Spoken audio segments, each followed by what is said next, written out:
First of all, welcome to the Lunch and Learn on breast density. My name is Lori Holgerson, a Telligen employee owner, and I've been with the company for 17 years. About 3 years ago, I was diagnosed with breast cancer, and I do believe that dense breast tissue played a role in my delayed diagnosis. Before we dive into today, I want to extend a thank you to Michelle Henneke.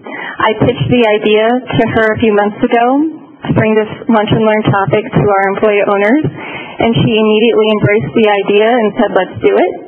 So I appreciate your support in making this happen, Michelle, and I appreciate all of you taking time out of your day today to come and hopefully learn some very valuable information. A couple of housekeeping comments. I think most of you picked up the handouts and signed in, that for those of you that are attending in the West Des Moines office. And those handouts should have been sent to anyone connecting via WebEx. If you did not receive those, let us know and we'll make sure we get those to you. Also, we are recording this session, so it will be available at a later time if you want to re-listen to it or share with someone else who wasn't able to attend that it is available. For that reason, we've muted all phone lines at this point, but we will open up those phone lines at the end of the hour today for questions and answers. So we would just ask that you save all of your questions and answers till the end of the hour. So we do have a jam-packed hour today, and I really hope you walk away with some information that you find valuable and empowered to use. 1 in 8 women will be diagnosed with breast cancer in their lifetime, so if it doesn't impact you personally, it will probably impact someone you know.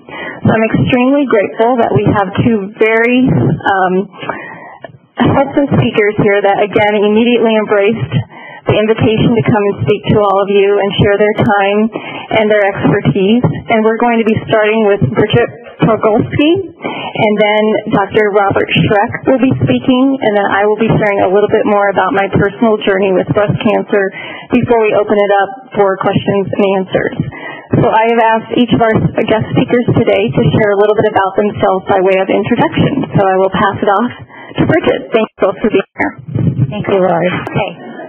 Good morning, everyone. My name is Bridget Cargill, and I am the founder of the Iowa Army of Pink, which was an advocacy group to get state law passed, which has to do with dense breast tissue and some of the information that you will now be receiving in your mammogram result letters.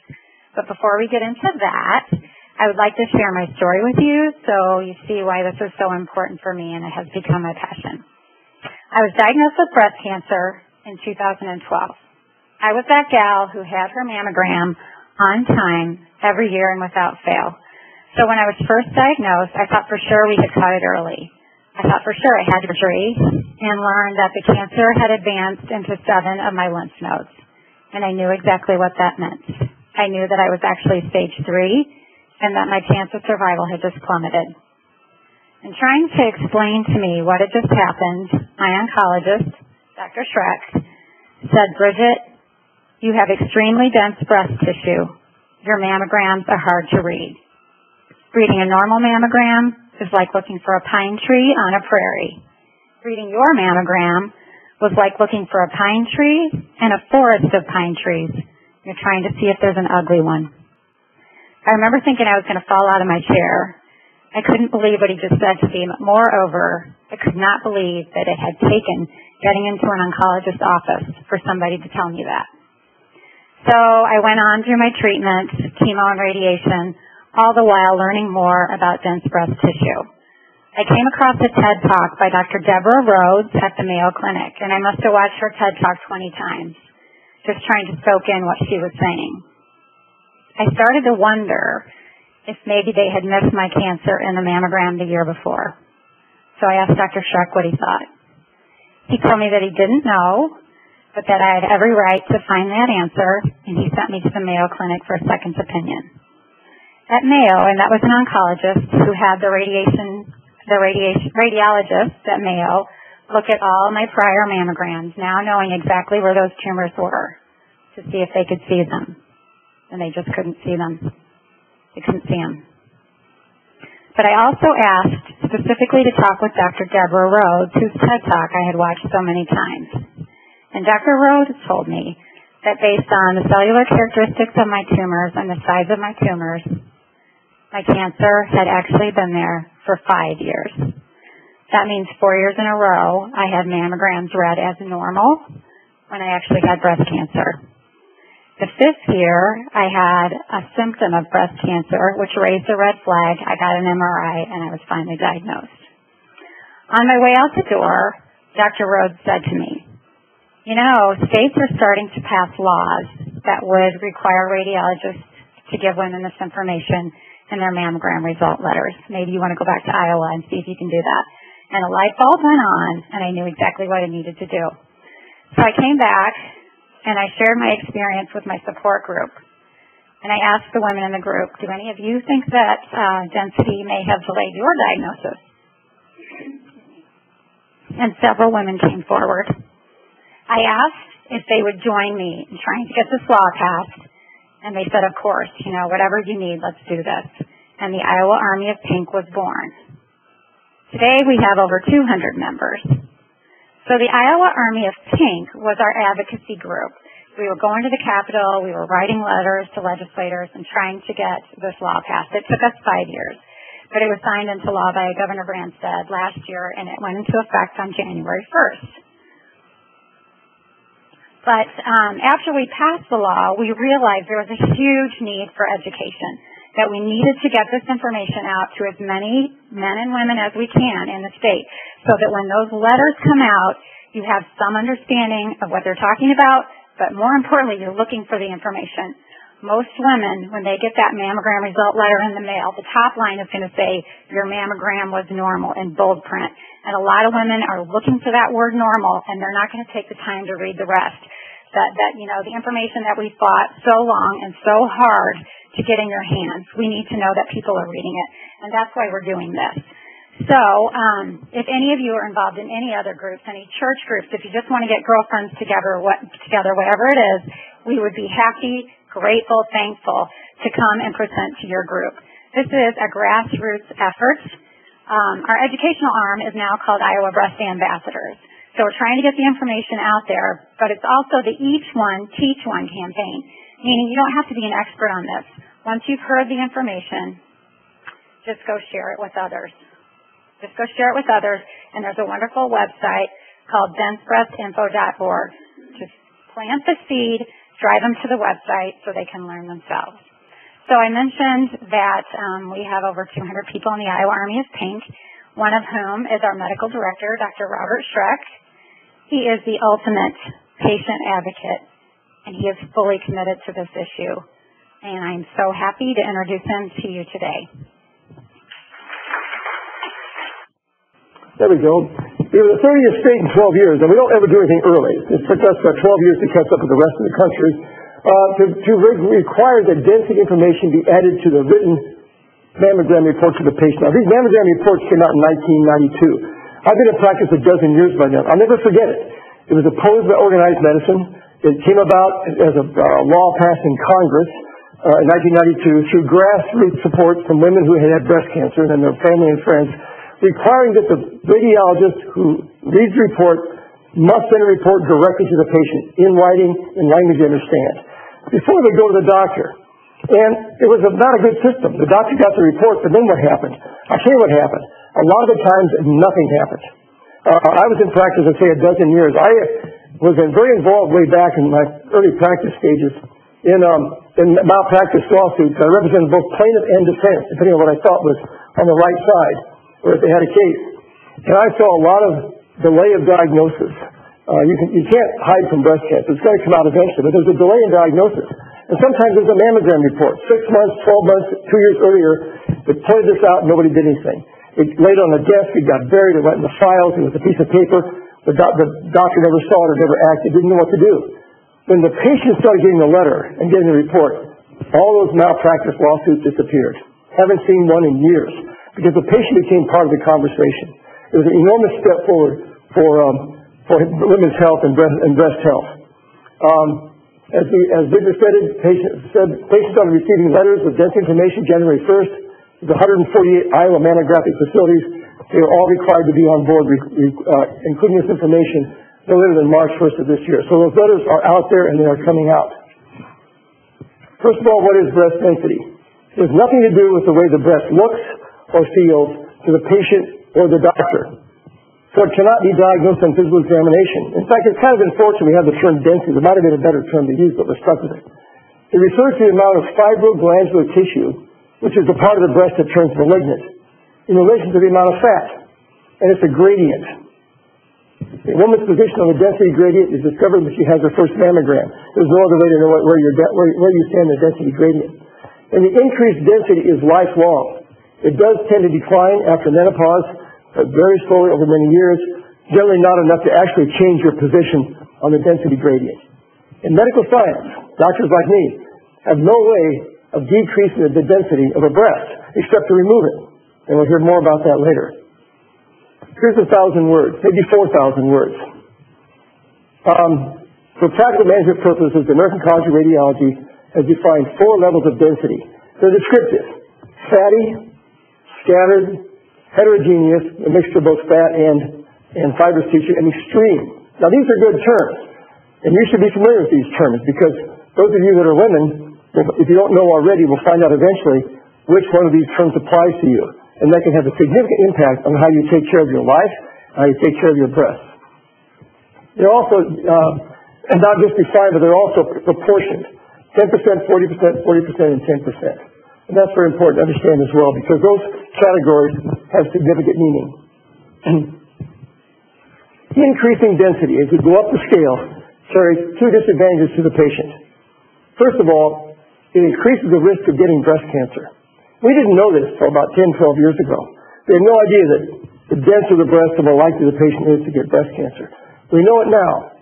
We even have some numbers and figures that we can quantitate the risk. For instance, women in the top half of the density gradient are more than twice as likely to get breast cancer as women in the bottom half. You can make an even more stark comparison. Women in the extreme category are at least 4 times more likely to get breast cancer than those in the bottom fatty category.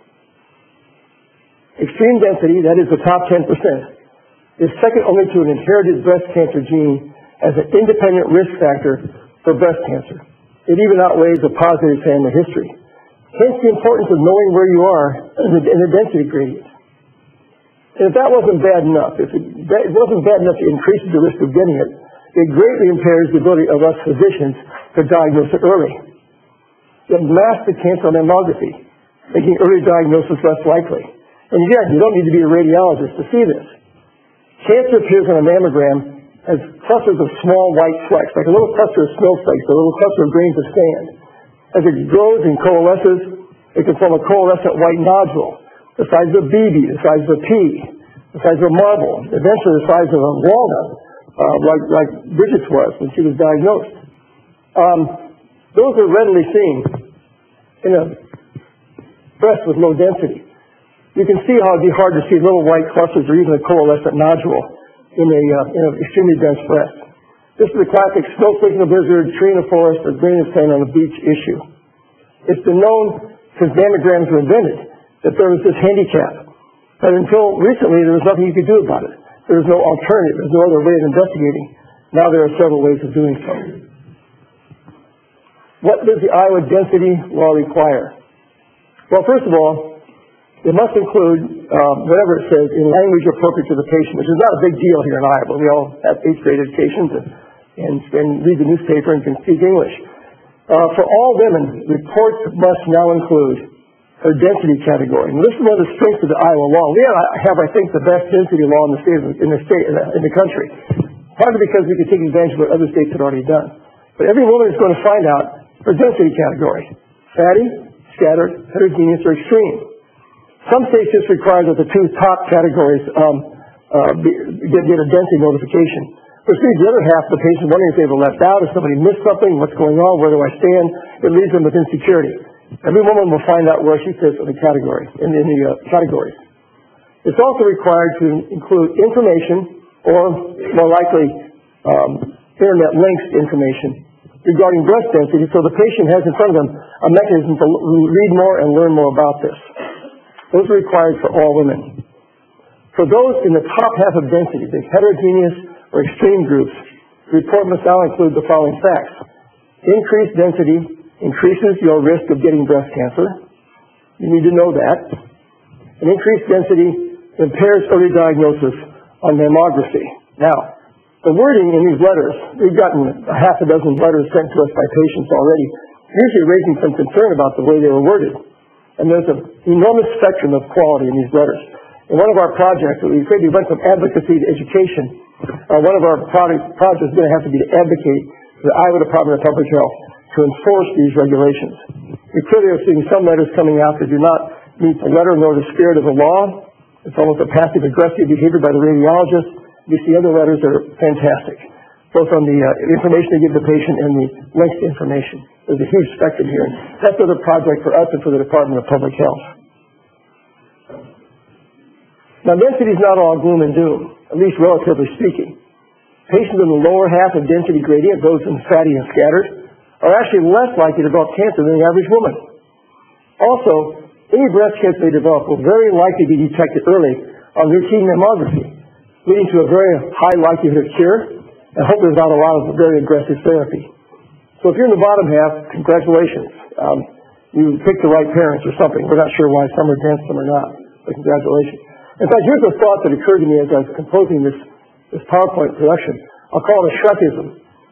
Given the lower risk of cancer and the sensitivity of mammography and early diagnosis, these women should be candidates for mammograms on an extended cycle, i.e. every 2 years instead of annually, or start at age 50 instead of 40. But of course, until you have a mammogram, you don't know who you are. As you know, there's a great controversy in American medicine right now. At what age should mammograms start for the average woman with average risk, and how often should they obtain them? And there's recommendations all over the map, from American College of Radiology to the National Cancer Institute, from OBGYN groups, and so forth and so on. But you can easily partner thus not patients with average risk of cancer. These patients have a lower than average risk of cancer. They would be a good candidate, all other things considered, to go to every 2 years. Get a mammogram when you're 40, find out where you are, and if this is where you are, then go to every 2 years. Or wait till 50 to get your next one. That would be a very rational thing to do. How many women in Iowa are affected by this new law? Population of Iowa is right at 3 million. Half a women. 1.5 million.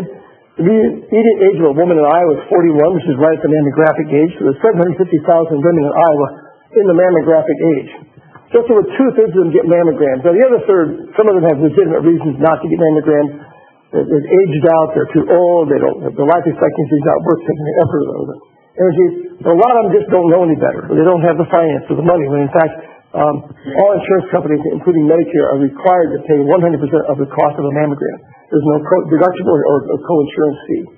You also don't need a doctor to order your mammogram. You can walk into any mammographic suite in the state of Iowa and order your own, and they'll send the report directly to you.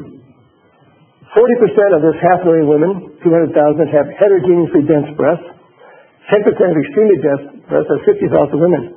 So over one mammographic cycle, which is 1 to 2 years, over 250,000 Iowa women will now receive information on density, that is increased risk and diminished sensitivity on mammography.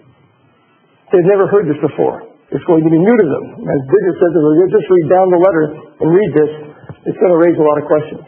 Now, once this backlog is worked through over one mammographic cycle, the numbers will fall up dramatically. It will consist only of those that age into mammography, about 8,000 a year that will do that. What's the effect on doctors and the office practice? Well, you take the number of primary care providers in Iowa, which is internists, family physicians, OBGYNs, nurse practitioners, and physician assistants, and you make some assumptions that the mammographic cycle is 1 year.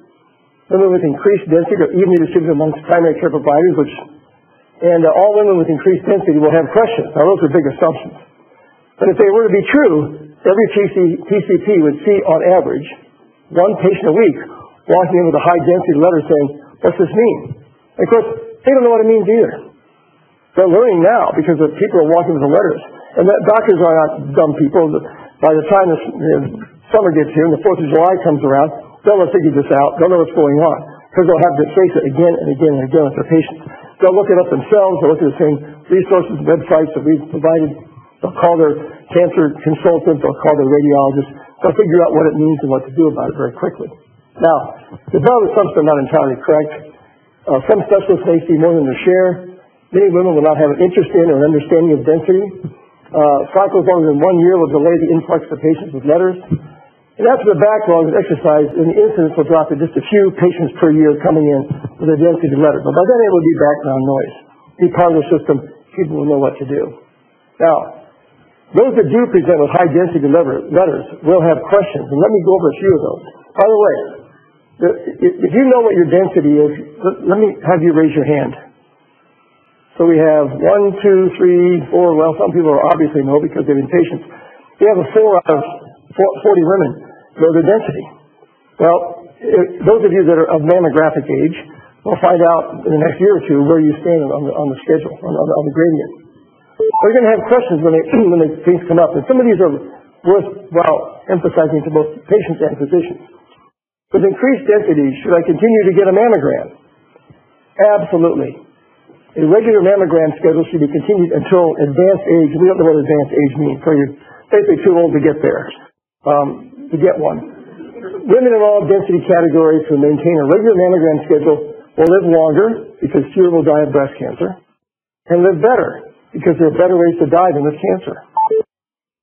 And then those who do not get regular mammograms. And even though the most disadvantaged group, those with extreme density, will often discover their own breast lump between normal mammograms. That's going to happen to 40% of women in the extreme category. They'll get a mammogram within the last year and they'll find a lump. It's going to be a good sized lump. They'll find it themselves. And the mammogram, even in retrospect, doesn't show it because of all the density. Even though that will occur to 40% of women, many will still be tipped off by the study. In 60% of women, the lump will grow large enough, not to show classic signs of breast cancer, little spiculations and little white nodules. They'll grow large enough to begin to distort the natural anatomy of the breast. The radiologist will say, wait a minute, something's stretching this out and this fibrous tissue out, and this, they'll find it on the mammogram. So a mammogram should still continue. What type of mammogram should I get? All mammograms, I think, should be tomo mammograms, or what are called 3D mammograms. I think this deal has already been settled and decided. Initially, there was an additional cost to getting a 3D mammogram. I know my wife never paid it until she heard me talking to Bridget on the phone for 3 years, and then she went and paid it and got the 3D mammogram. There's still an insurance gap. Some insurance companies pay for it, some don't, but it's rapidly disappearing. It's the first instance I've ever seen in 39 years in Des Moines where Medicare paid for something before the private insurance companies would do so. For women with dense breasts, it costs anywhere from $25 to $45 out of pocket at a private office to get this done. If you go to a hospital, they largely will just write it off. A private office, they're going to want to be paid for it, or they'll lose money. And it's worth it if you're in the dense breast category. If you're not in the dense, if you're in the bottom half, it doesn't make any difference. If you're in the dense breast category, it's worth the $25 to $45. Or the extra drive to a facility that actually has the machine. Not all facilities even have 3D machines. But the equipment and insurance disparities are rapidly disappearing. The demand for the procedure will settle down. Within a couple of years, they'll all be 3D in every facility in the state. What else can I do, says the patient, to get the best deal despite my high density? Now again, these are high density patients. These apply to all patients. Body awareness, breast awareness, body awareness, breast awareness, body awareness. You cannot say it enough. Changes in the breast, any change in the breast, and here's the 4 classic ones. A lump or a thickening in the breast or the armpit, which could be lymph nodes involved. A bloody nipple discharge. Skin dimpling on the breast. A change in shape or texture. It should all be promptly reported to the doctor, further investigated. A recent normal mammogram means nothing if any of these changes occur in the breast.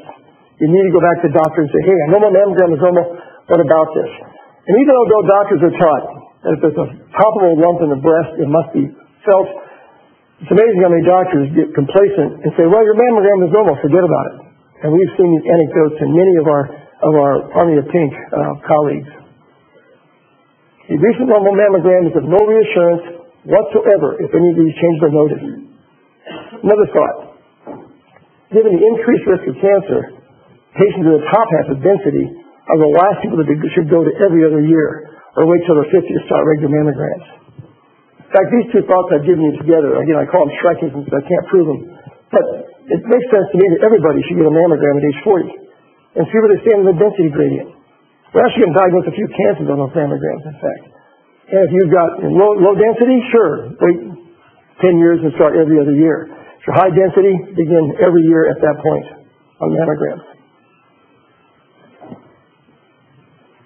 Anything else I can do to gild the lily on my risk? If I'm a high density patient, or any patient looking to lower the risk of breast cancer, any patient, what can I do to make things better? Well, there are things to do. They're the hardest things of all to do for both the patients and for the motivated doctors to motivate the patients. But increased density should provide additional motivation for lifestyle changes. Lifestyle change. You can't change your density. You can't change your family history, but you can change your lifestyle. Obesity. 70% of American adults are overweight or obese. 37 are actually obese. 37%. That's an enormous risk for breast cancer, enormous risk for endometrial cancer, and a significant risk for 3 or 4 other very common cancers. It's a huge problem. It's a difficult problem to take care of. It comes from many years of eating more food than the body needs. The body's planning on a crop failure, a war, a bad winter, and so you store it up. But there's never a bad winter, a crop failure, or a war, so it just keeps getting stored and stored and stored. And of course, the only way to lose weight then is to eat less than your body needs every day, which means walk around hungry and say no to yourself 1,000 times a day. Very difficult thing to do. Exercise won't do it. Mind thought won't do it. Pills will do it if they kill your appetite. But you have to eat less than your body needs every day. A huge public health issue in America and a huge issue in the cancer medicine world. Inactivity. I'm not sure to what extent inactivity is an independent risk factor for breast cancer, but it's there. It's a risk factor for many cancers. Rises motion. We used to get a lot of motion in our lives. We had to work hard outdoors. We had to run away from saber-toothed tigers. We had to climb trees to save our lives. We don't do it anymore. We work inside in big, beautiful, air-conditioned buildings. But we have wellness directors who are there to remind us about what we should and ought to do to take care of ourselves. But activity is a great antidote preventive for many different types of cancer. Alcohol, in excess of 1 drink per day, and actually there's probably not a lower limit to this, but you got to get above 1 drink a day to begin to see an increase in incidence and actually be measurable, but it probably goes right down to 0. And for reasons that have to do with the fact that the powers that be are mean, it seems that white wine is especially in red beer. Maybe that's just what people drink. We know the red wine, 1 or 2 glasses of red wine in the evening, they'll actually live longer. And that's not well understood either. It's called the French paradox. But white wine won't do that for you and will actually increase your incidence, your chance of getting breast cancer. What other tests can be done to my breast? Now, this is mainly a concern for patients with extreme density or heterogeneously dense breasts with an additional risk factor, especially a personal family history of breast cancer or obesity. This places it in what your radiologists call supplemental imaging. We come to this because extreme density alone carries a 20% lifetime risk for breast cancer. You just heard that the average woman has a 12% chance, 1 out of 8 be 12% chance of getting breast cancer. This pushes you above 20% chance of getting breast cancer in your lifetime. And that's considered to be the trigger point for getting supplemental imaging, such as MRI scans and so forth. We've got to keep supplemental imaging in perspective, however. There's a tendency for all the discussions to focus on this topic for obvious reasons, because the radiologists are involved, they're the ones that have the technology, they're not sure how to use that technology.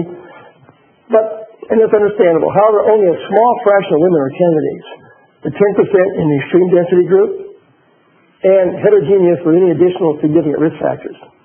Those are the ones that are candidates for. Everybody else doesn't need to be concerned about supplemental imaging. They don't need it. A mammogram is going to discover their cancer. The main benefit of providing density information to patients isn't because it opens them up to additional screening. That's an advantage. That's not the main benefit. The main benefit comes from an understanding and motivation to make lifestyle changes, maintain body-breast awareness, examine your breast and look for abnormalities, and maintain a mammogram schedule. That's the main motivation for learning about density. Supplemental is exactly that. All women should continue a mammogram schedule even if they're supplemented with another study.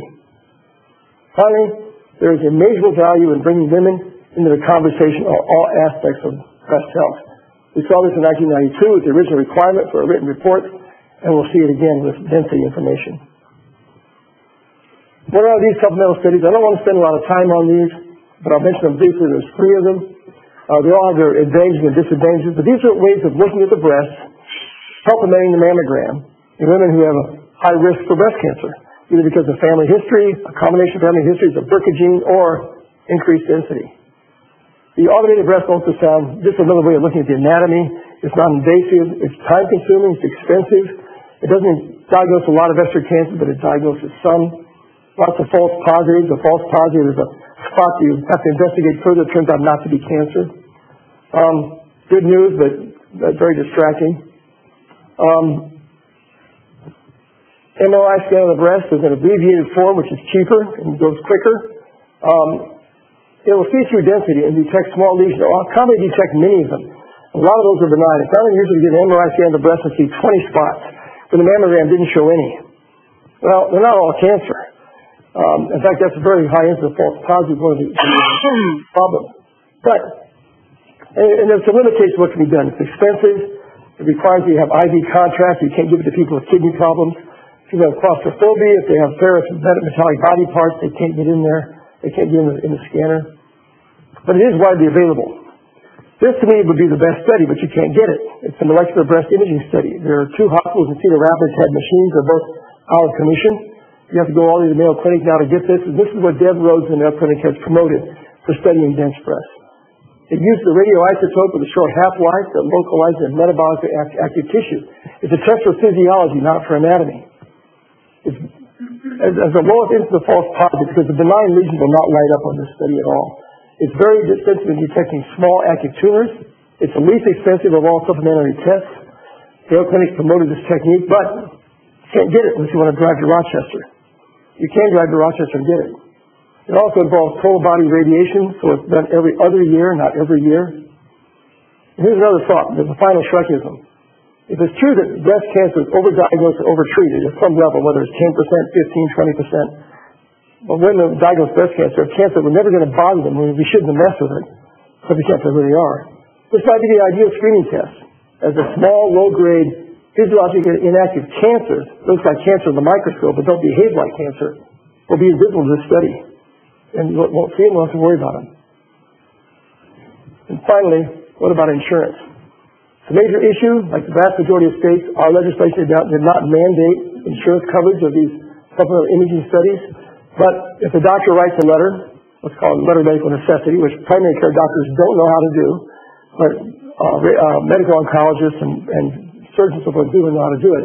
If you include the right information, you can get it paid for. At least, knock on wood, that's been our experience. We've not had any trouble getting supplemental imaging studies paid for if you write this 4-sentence letter and send it to the insurance company. But you've got to take the time and trouble to do that.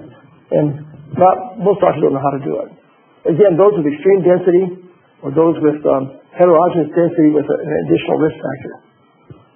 More and more demand for these supplemental imaging studies will solve this problem. They'll eventually become automatic. Then, keep it in perspective. Same slide I already showed you. What else? Increased density can influence primary treatment decisions. If parents have thought you're diagnosed with breast cancer and you have increased density, and if it in any way impairs your diagnosis or delays your diagnosis, most women in that circumstance will have bilateral mastectomies. Why would they do that? The alternative is to continue through life with not only increased risk of getting another breast cancer, but also knowing that there's diminished ability to detect it early. Just get rid of all the glandular breast tissue. So bilateral mastectomies are common primary treatments of breast cancer in women with dense breasts. To be involved in this decision, the patient needs to know and understand the significance of increased density. Finally, these are the references. There's the website that is the Bible. That's the one you should go to if you want to learn more about density. It has 37 questions that ask about density and it gives the current answers. And then finally, you can take this, what I call a coupon. There's 3 or 4 women in this room know their density. The rest of you do not. Both of you probably had mammogram already. The information exists. It's in the film. It's not on the computer. It's not in the radiologist's report because you read it 6 months ago or a year and a half ago.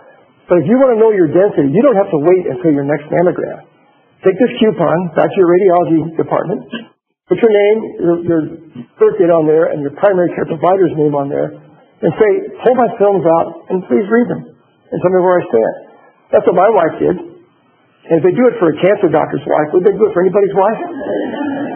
And if they won't do it, call me.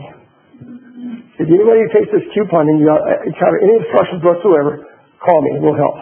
We'll get it read. If they won't read it there, we'll get it read someplace else. And then maybe you wouldn't even want to go back to a place that is that unhelpful when it comes to density issues. And that's it.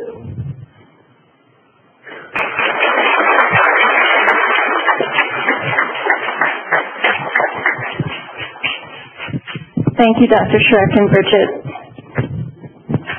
Okay, time for me to share a little bit about my personal journey with breast cancer. I was diagnosed with breast cancer on June 30th of 2015.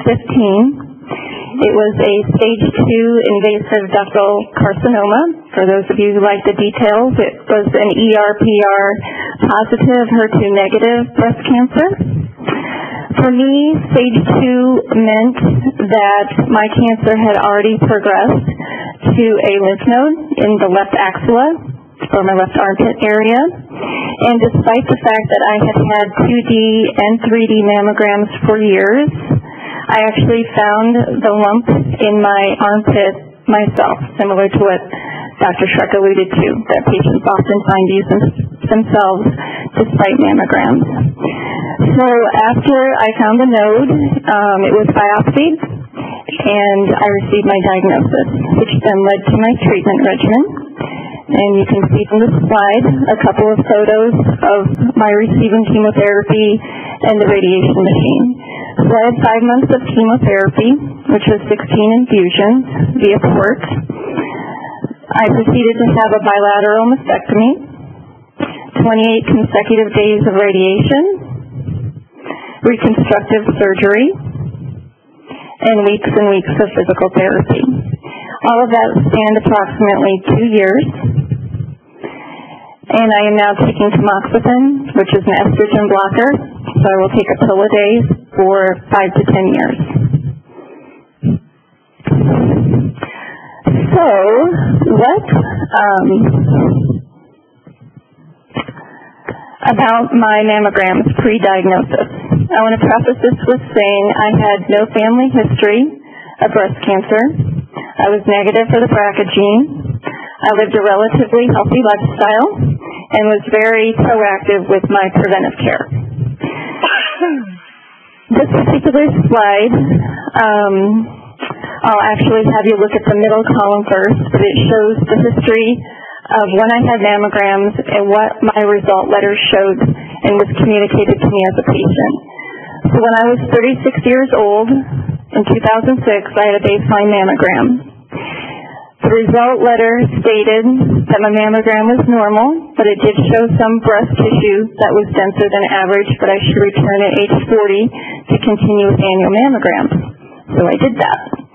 So I proceeded to have annual mammograms at age 40, 41, 2, 3, and 4. And each of those letters stated my mammogram was normal. There was no mention of density in the communication at all, and I was advised to recheck within 1 year. So I did. I thought I was doing everything right, but little did I know I had 2 very, very small spots of breast cancer in my left breast. They were not palpable upon clinical exam, but they were spreading to my lymph node.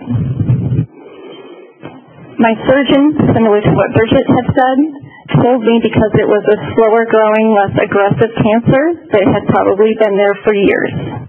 So between my last mammogram, which was in December of 2014, and my diagnosis in June of 2015, my cancer did not start within those 6 months. It had been there for years. Have you pop over and look at the final column. Of course, after you get a diagnosis of cancer, you have a lot of questions. And I requested all of my medical records and images, and I proceeded to review some of the notes that were in my medical record from the radiologist that read the mammogram.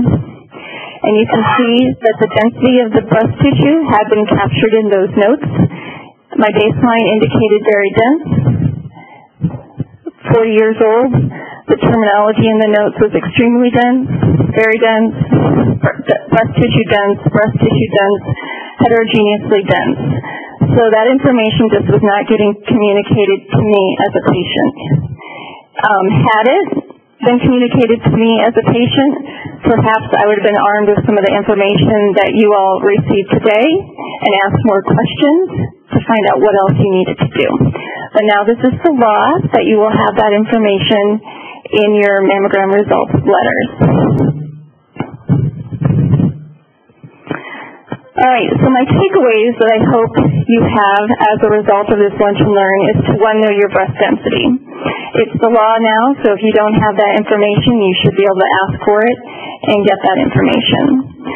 Talk with your healthcare provider. Find out if you are a candidate for some sort of supplemental imaging, that you have those conversations so you can determine if there's something else you need to be doing.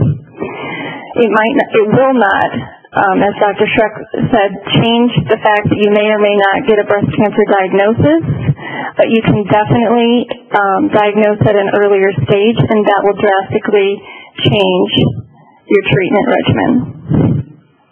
Be your own best advocate. My mammograms were coming back quote-unquote normal.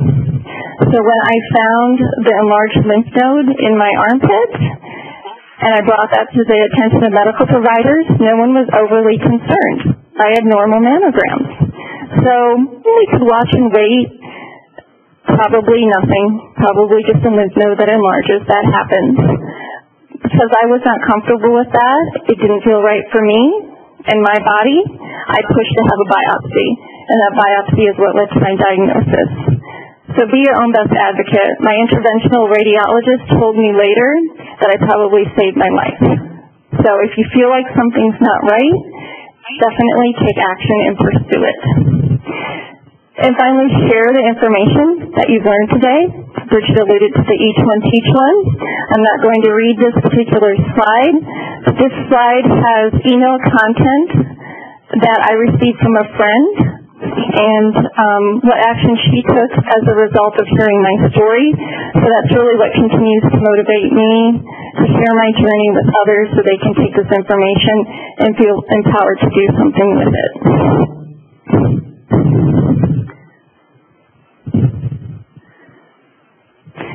Okay, I think we're going to open it up for question and answer, but before we do, I do want to remind everyone, if you're in the Berwick room, to make sure you check your name off the sign-in sheet. We'll be using that along with the WebEx attendance list to draw a couple of names for some prizes that the Iowa Army of Pink has provided. T-shirts, if you see me in the room, supporting this How Dense Are You t-shirt. They're super cool. They're like a walking billboard, so you can certainly educate others. We will be giving a couple of those away, and watch for an email hopefully sometime this week to win those particular items.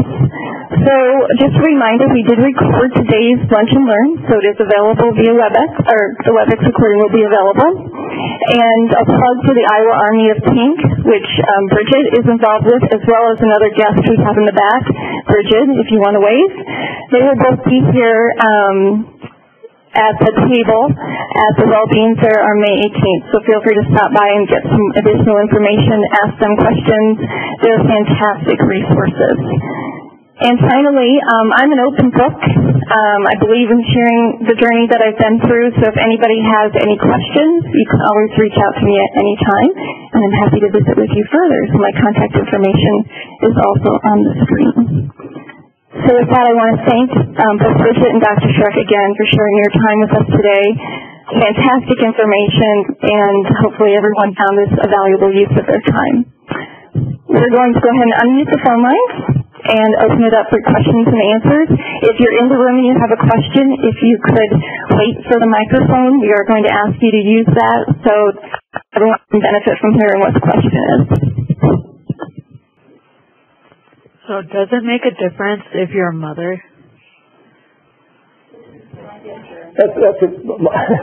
My wife asked me that question yesterday. So I looked it up, and the answer has changed since I first looked it up 2 or 3 years ago. But part of the problem is we now have mothers who had mammograms 20, 30 years ago, and now we have daughters who are getting them as well. So there actually is data, and there does tend to be distinct tendency to inherit breast density. It's not absolute. You could be at opposite ends of the spectrum. But if your mother is more likely, is higher in the density gradient, you're more likely to be higher in the density gradient as well.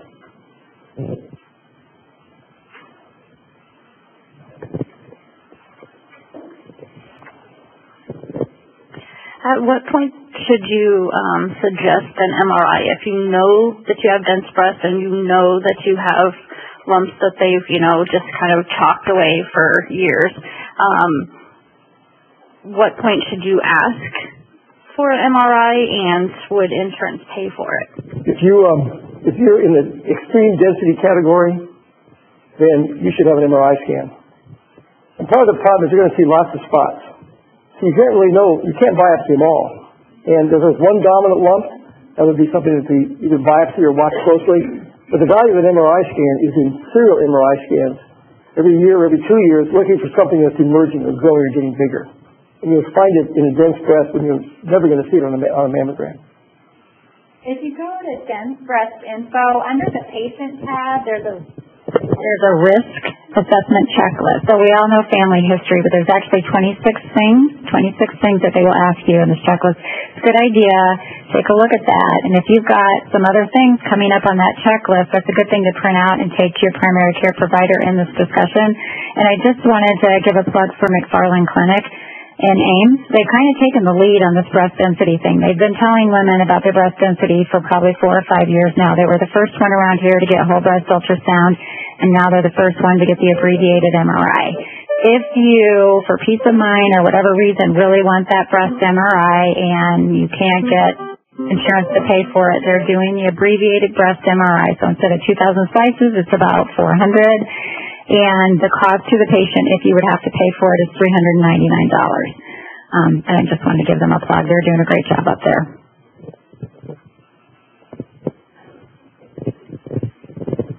This is Katie in Colorado.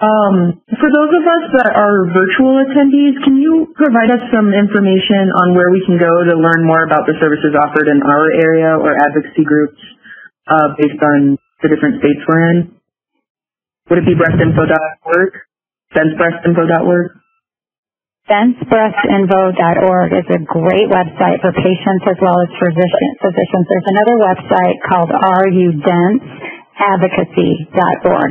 They have a map of the country, so you can click on your state. It will tell you if you have a state law, it will let you read the language of that law. And if you want to find the advocate in your area, you can email them, get a hold of them from that website, and they're in touch with all the state advocates. Thank you. This is Jean in Des Moines. So I'm interested in what the national footprint is for advocacy on this issue. It seems like there's a lot of good information of state by state, but I was wondering if you could speak to any issues you know that are being nationally advocated. There's actually a law, the proposed law in Congress. It's been proposed for years. It's never gone anywhere. And it's not a very good one because it talks about the problems with mammography, but doesn't even mention increased risk. And if that were to pass, it's not a good. It's successful, but it's not a good law. But then we say 30 states, actually 32 or 33 states have now passed the density legislation of one type or another. The laws are all over the map in terms of their quality, but they're the most popular states. So the vast majority of American women are now getting density information. California, New York, and the bigger states, and so they're getting it. They've been getting it for several years. So this, in a sense, this is like the no smoking campaign. We kind of won the battle. Everybody knows you shouldn't smoke. We know everybody should have density information. There's just a lot of cleanup and mopping up that still has to be done.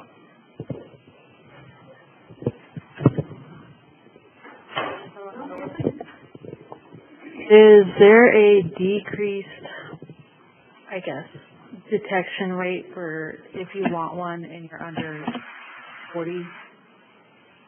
Any woman can walk in any mammography office and legally order her own mammogram. You don't need a doctor's order. Now, if you walk in there at age 21 and want a mammogram, you might get some pushback. They're going to say, well, why do you want that? But they can't keep you from getting it. You can get a mammogram at any age. And will it be paid for by insurance? I believe it will be at any age. Now, if you want another mammogram, you have to wait 365 days to get a second one paid for. Screening mammograms are only covered once a year.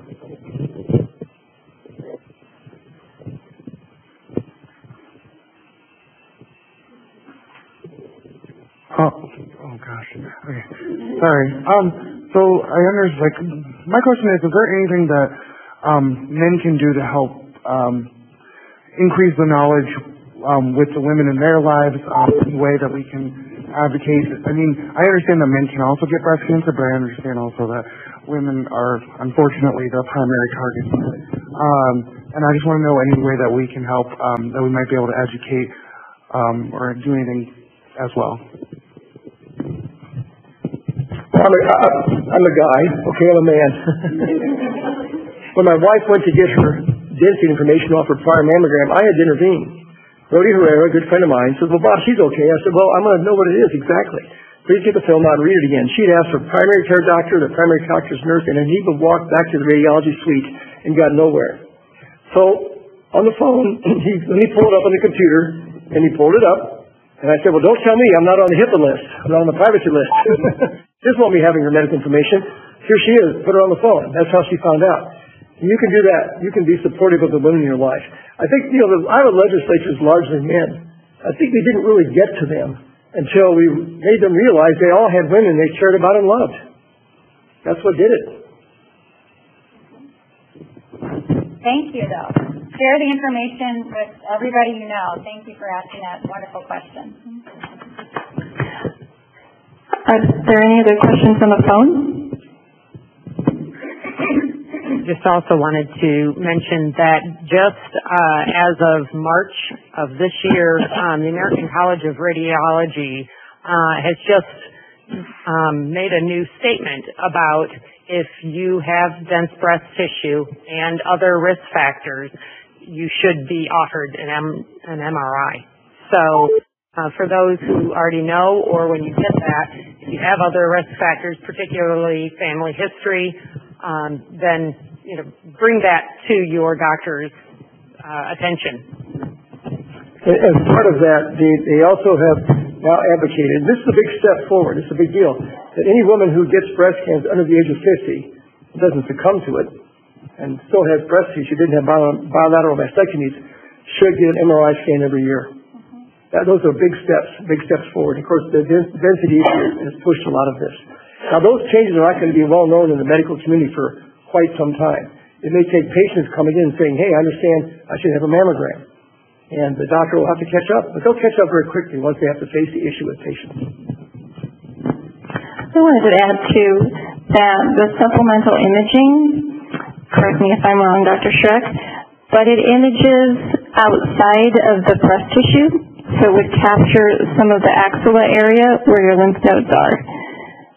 So keep that in mind as well, because I feel in my case that may have been what caught my lymph node, even if none of the imaging captured what was actually in the breast tissue. The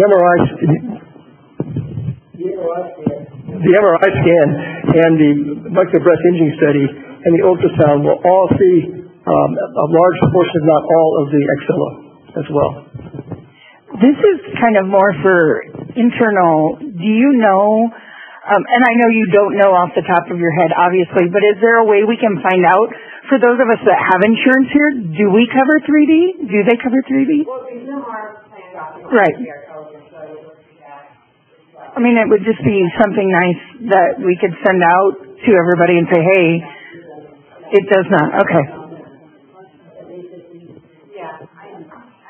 Megan is on the line too, so she's looking, but obviously too, like the doctor said, there's other, with that, the extra cost and all of that, but also they said doctors can write letters, or if you have family history, I'm sure there's, you may have to get the pre-authorization, but I'm sure there's ways if you have those letters that state what your density is, you have family history.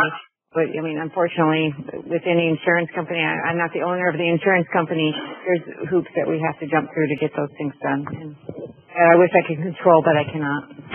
Hi, this is Heidi in West Des Moines. I actually had mine, I believe it was in October, and mine was covered. And when I asked her if I needed to pay the additional for this reading, she said it's all we offer anymore, so we don't charge separately for it. Where did you have that done? Just over here in Clyde in the Iowa Radiology, yeah. So I did not pay extra. And while you were visiting, I did pull it up on my United Health test findings and my electronic health record, and it was there, and you're exactly right. I never looked at that. I saw normal, which was at the top of the heading, and I never went further into that report. So you probably, if you've had a recent one, it's probably in there.